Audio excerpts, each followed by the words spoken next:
এই মহামান্য নবাব বাহাদুর এই আমায় পাঠিয়েছেন। হ্যাঁ, নবাব বাহাদুরের দূত?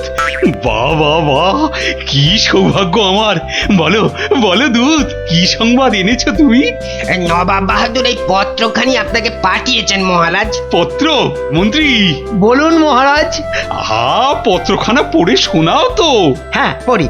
প্রিয় মহারাজ কৃষ্ণচন্দ্র, কদিন হলো মুর্শিদাবাদে দুজন সাহেব এসে উপস্থিত হয়েছে।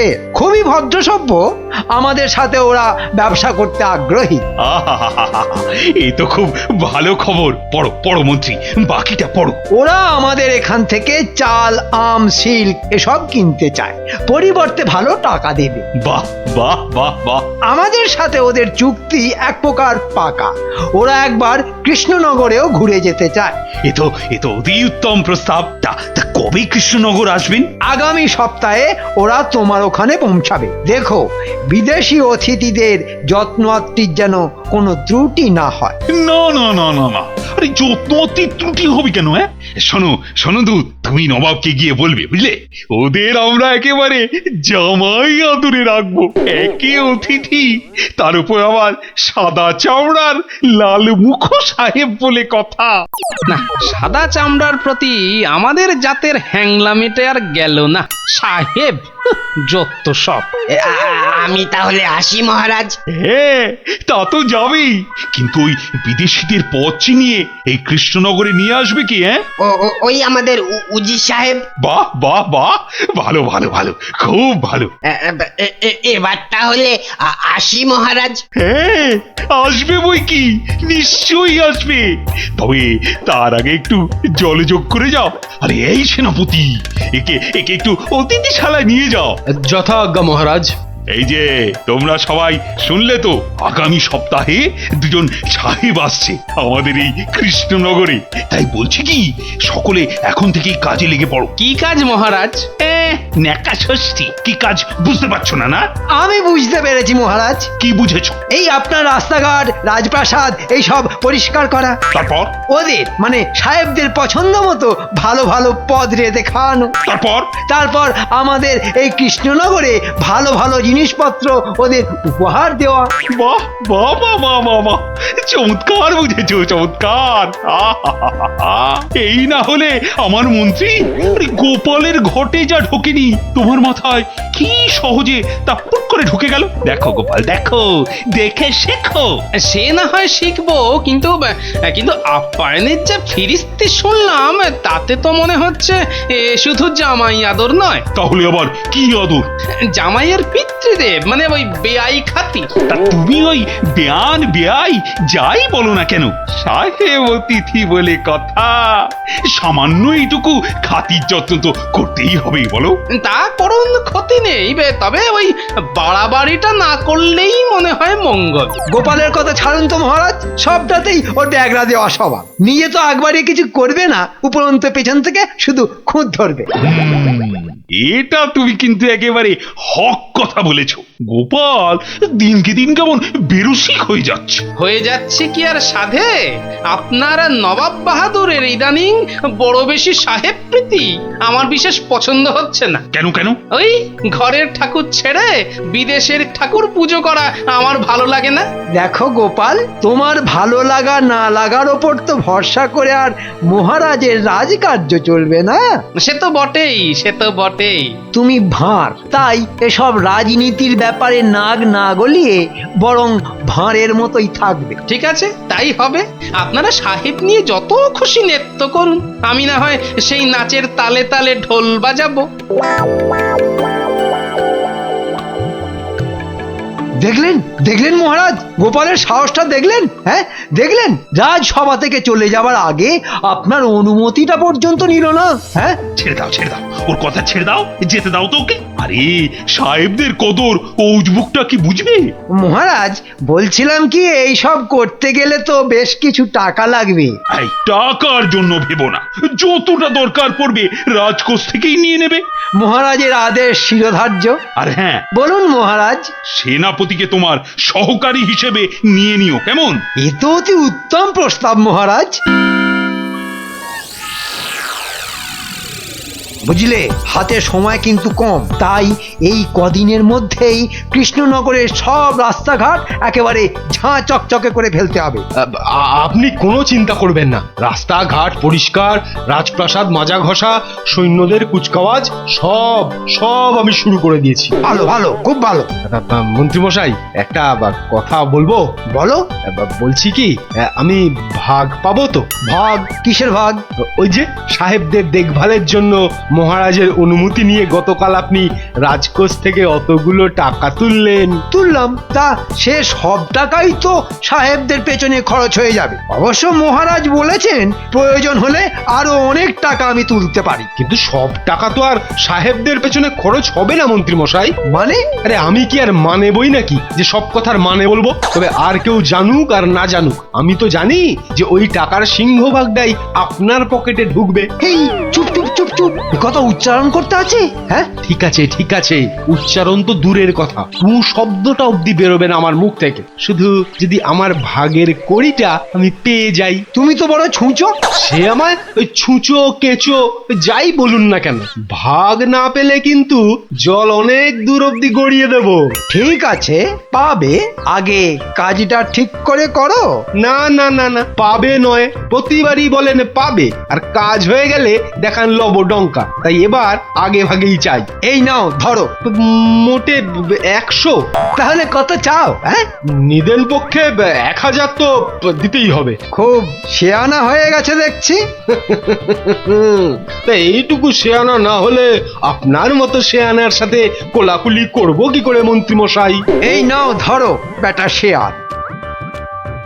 বেটা আমায় বোকা ঠাউরে তুমি খাবে দই আর আমি চাঁচবো হাঁড়ি।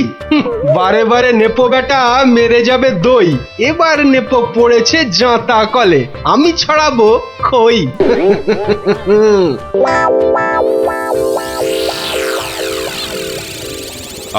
শোনো গোপাল, মানে যার জন্য তোমাকে ডেকে পাঠিয়েছি, বলুন, আমি তো শুনতেই এসেছি। সেদিন তো তুমি রাগ দেখিয়ে রাজসভা থেকে চলেই গেলে। অন্য কেউ হলে আমি তাকে কঠোর থেকে কঠোরতম শাস্তি দিতাম, কিন্তু ওই তুমি বলেই পার পেয়ে গেলে। হ্যাঁ, তো আমি বলি কি, মাথা গরম না করে সাহেবরা এলে একটু ওই সাথে সাথে থেকো, কেমন? তোমার ওই হাসি মস্করা নিয়ে ওদের একটু ওই মাতিয়ে রেখো। ঠিক আছে মহারাজ, তাই হবে।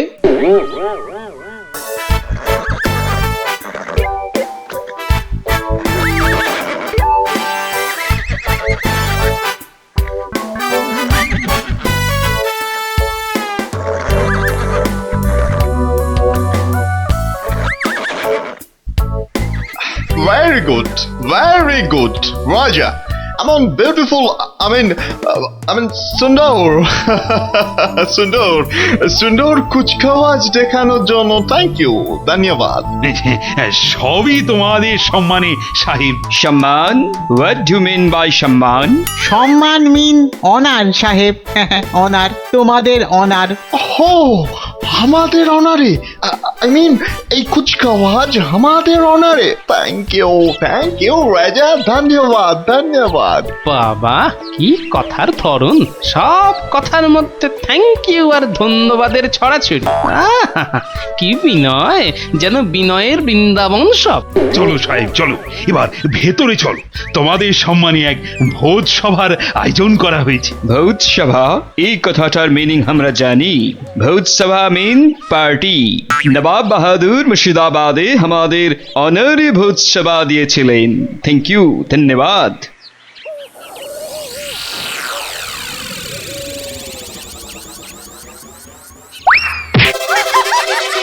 ছি ছি ছি ছি ছি ছি ছি ছি ছি, কি লজ্জা, কি লজ্জা! গালচিতে পা জড়িয়ে সাহেব যে পড়ে গেল। এই মন্ত্রী মহারাজ, কি গালছে পেতেছ? হ্যাঁ সাহেব, সাহেব তোমার লাগেনি তো? নো ম্যাটার, থ্যাংক ইউ, ধন্যবাদ। এই জন্যই না বেটা ফ্যাকাশে চামড়াদের দেখলেই গা একেবারে জ্বালা করে ওঠে। দেখুন দেখুন দেখুন দেখুন না, দেখুন পড়ে গিয়েও কেমন দাঁত বের করে থ্যাংক ইউ আর ধন্যবাদের হরিণ লোট দিচ্ছে। বেটারা বণিকের জাত তো, তাই ভীষণ ঘাগু। ঘাগু নয়, সব এক একটা আস্ত বাস্তু ঘুঘু। আর এই সব রাজপুরুষরাও হয়েছে তেমনি, সাহেব পুজো করার জন্য সব যেন উঠে পড়ে লেগেছে। সাহেব, যদি যদি সত্যি লেগে থাকে তো বলো, আমার রাজবৈদ্য তোমায় ওষুধ দিয়ে দেবে। নাও নাও, কিছু হয় নাই, অল্পের জন্য বাঁচিয়া গিয়েছি। Thank you, thank God. আচ্ছা বিজ্ঞানী, শুনেছি সাহেবরা তো ভগবানকে গড বলে, তার মানে ওরা ভগবানকেও ধন্যবাদ দেয়? আশ্চর্য।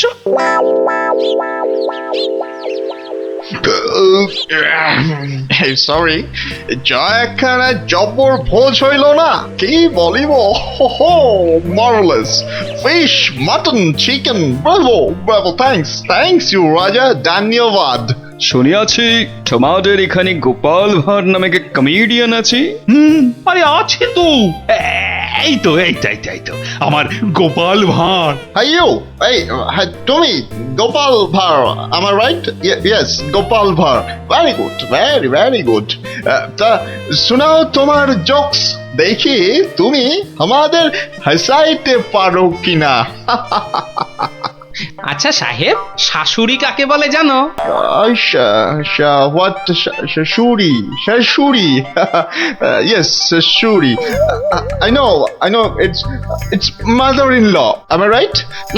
ল কি লবঙ্গ তা আমি জানি না সাহেব, তবে এটুকু জানি যে শাশুড়ি হলো এমন একটি দুপে জীব যাকে দেখলেই সব বৌমাদের শ্বাস ভয়ে উড়ি উড়ি করে।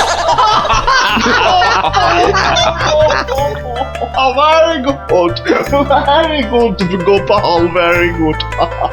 Well said, very good, very well said. সাহেব, গোপালের চুটকির মানে তোমরা বুঝতে পেরেছো? Yes, Raja, পারিয়াছি। তার মানে বাংলা ভাষাটা বেশ ভালোভাবেই রপ্ত করে নিয়েছো, বলো? সার্টেনলি, আমরা এই দেশে বসা করিতে আসিয়াছি, তাই এখানকার ভাষা তো আমাদের শিখতেই হবে রেজা। তা তো শিখতেই হবে সাহেব, শিখতেই হবে। প্রথমে ভাষা শিখবে, তারপর কোট প্যান্টুলুন ছেড়ে কাঁচা কোচা দিয়ে ধুতি পরতে শিখবে, তা না হলে এই সোনার বাংলার পিন্ডি চটকে খাবে কি করে? পিন্ডি চটকাইয়া খাইব? হোয়াট টু মিন বাই পিন্ডি চটকানো? ক্ষমা, এটা জানো না? আরে এটা খাবার জন্যই তো নিজেদের ঘর বাড়ি মাতৃভূমি ছেড়ে সেই 7 সমুদ্র 13 নদী পার হয়ে ব্যবসার ছলে দেশে এসেছ। What do want to say? যা বলতে চাইছি তা বুঝতে পারছো না? এতটা কাঁচা কিংবা বোকা তো নও তোমরা সাহেব, তোমরা তো খুব ধূর্তজাত বলে শুনেছি। Gopal, you are crossing your limit. তুমি কিন্তু তোমার সীমা ছড়াইয়া যাইতেছ। মহারাজ, গোপালকে চুপ করতে বলুন, ও কিন্তু মাত্রা ছাড়িয়ে যাচ্ছে। সাহেবরা আমাদের অতিথি, খোদ নবাব বাহাদুর ওদের এখানে পাঠিয়েছেন। হ্যাঁ, ঠিক কথা। তাই গোপালের কথায় সাহেবরা যদি অপমানিত বোধ করে তাহলে কিন্তু আপনার সমূহ বিপদ। হ্যাঁ, এটাও ঠিক। এই গোপাল, এদিকে এসো। সাহেবের কি আবল তাবল কথা বলেছো তুমি? কেন মহারাজ, খারাপ বা মিথ্যেটা কি বলেছি? এই চুপ করো। সত্যি মিথ্যে জানার তুমি কে হে? হ্যাঁ, সব জানতা হরিদাস ঠাকুর। আগে আমি তো ঠাকুর নই, আমি তো ভাঁড়। হ্যাঁ, আরে সেই জন্যই তো বলছি, বেশি বেচাল কিন্তু কিচ্ছু করো না।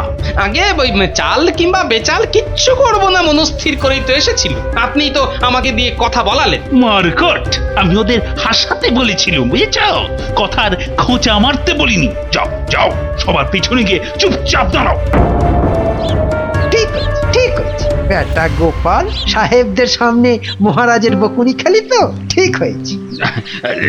সাহেব, মানে তোমরা কিছু মনে করো না সাহেব। এই গোপালের ওই কথাবার্তা ধরন ধারণটা কি রকম, আসলে ওর ওই পেটটাও যেমন মোটা, ওই মাথাটাও তেমনি মোটা।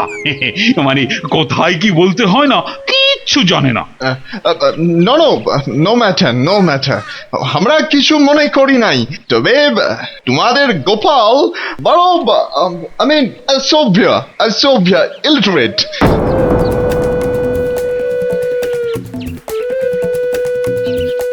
দেখলেন তো মহারাজ, হ্যাঁ, গোপালের ব্যবহারে সাহেবরা পর্যন্ত ওকে অসভ্য বলছে।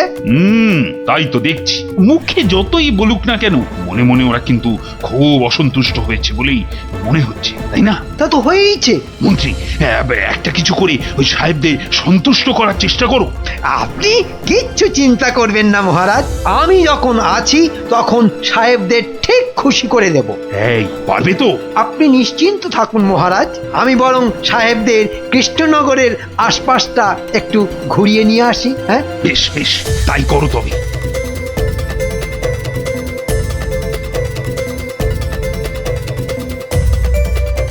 চলো সাহেব, তোমাদের একটু ঘুরিয়ে নিয়ে আসি। ওহো, গুড অফার, উত্তম প্রস্তাব।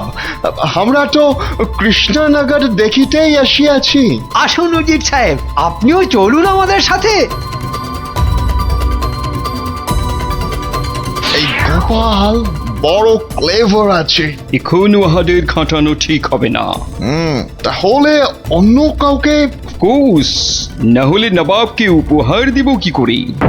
দিব্যি সাহেবদের নিয়ে আনন্দ মস্করা হচ্ছিল, তা তোমার আর সইল না? দিলে তো এক বালতি দুধে এক ফোঁটা চোনা ফেলে। চোনা ফেললাম কি চানাচুর মিশালাম সেই বিচার না হয় পরে করবেন মহারাজ। তবে একটা কথা বলে রাখি, গোপাল ভাঁড় কিন্তু অবান্তর কিছু বলে না। হ্যাঁ, আই, এত বড় একটা অন্যায় করার পরও মুখে কথা আসছে তোমার? অপদার্থ, যাও যাও, দূর হয়ে যাও আমার সামনে থেকে। কাল থেকে তোমার মুখ যেন আর আমায় দেখতে না হয়। তাই হবে মহারাজ।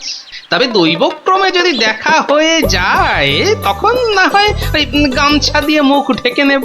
এই গোপাল ভাঁড়ের মুখ আর দেখতে হবে না আপনাকে, এই বলে দিল। আচ্ছা গোপাল, এত অপমান করছি তবুও সমানে কথা বলে চলেছ। আচ্ছা তোমার কি লজ্জা ঘেন্না বলে কিচ্ছু নেই? না মহারাজ, নেই। কারণ আমি যে ভাঁড়, কথায় আছে না, লজ্জা মান ভয় ভাঁড়েদের তিন থাকতে নয়। মহারাজ, ভাঁড়েরা অন্যদের হাসায় কিন্তু নিজের দুঃখে কখনো কাঁদে না। চললাম মহারাজ, তবে প্রয়োজন পড়লে ডাকবেন, দেখবেন ঠিক হাসি মুখে এসে দাঁড়াবো। তবে আরেকটা কথা, মানে? সাহেবরা বুঝে গেছে এটা শক্ত ঠাঁই, সুবিধে হবে না। কিন্তু আপনার মন্ত্রী বোধহয় গেল, পারলে সামলে রাখবেন।